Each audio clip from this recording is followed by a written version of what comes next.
Benjamin Netanyahu's image as Israel's security defender is shattered as a devastating Hamas assault and intelligence failures leave the country reeling. The attack, the worst in Israeli history, has raised deep concerns about Netanyahu's political future, with calls for his resignation.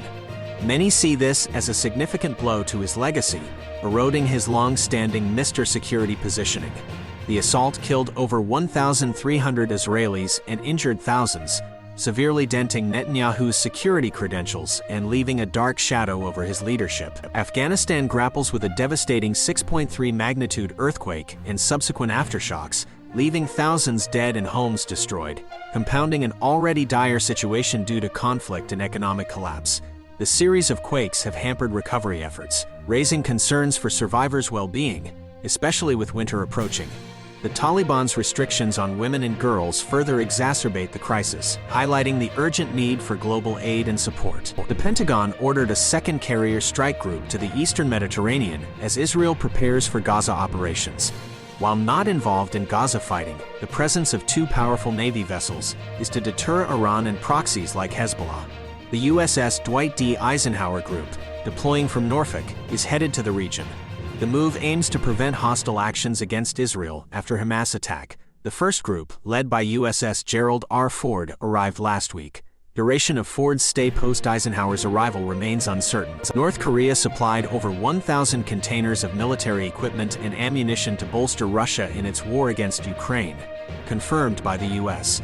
The move signifies a deepening alliance between North Korea and Russia, potentially involving technology exchange for weaponry.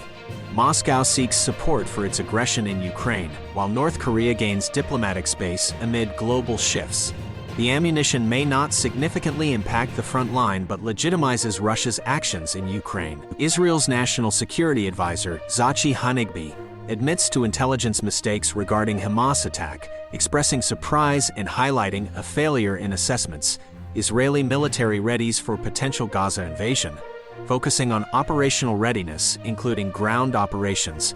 Despite an unusual 4 a.m. briefing, no concrete warnings were received regarding the October 7th Hamas attack. During his visit to Beijing, EU's chief diplomat, Josep Borrell, called on China to acknowledge the EU as a geopolitical power independent of third-party relations. He emphasized the need for discussions based on this perspective and addressed concerns about the growing trade surplus between China and the EU, suggesting it could lead to demands for protective measures from European voters. Borrell's visit aims to strengthen EU-China relations amid increasing rivalry with the U.S. and trade restrictions on advanced technology. 7 Palestinian children, aged 14 to 17, were fatally shot by Israeli forces during demonstrations across the Israeli-occupied West Bank. The use of lethal force against Palestinian protesters, including minors, is a breach of international law.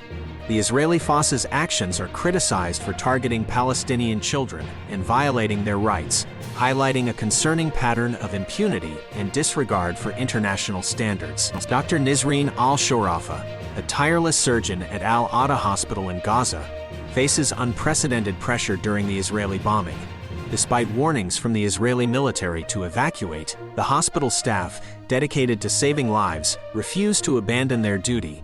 The hospital's board stands united in their commitment to uphold their humanitarian mission amid the dangerous situation. Aid flights reached Egypt's Sinai Peninsula to provide Gaza relief, pushing for humanitarian corridors amidst Israel's potential Gaza invasion.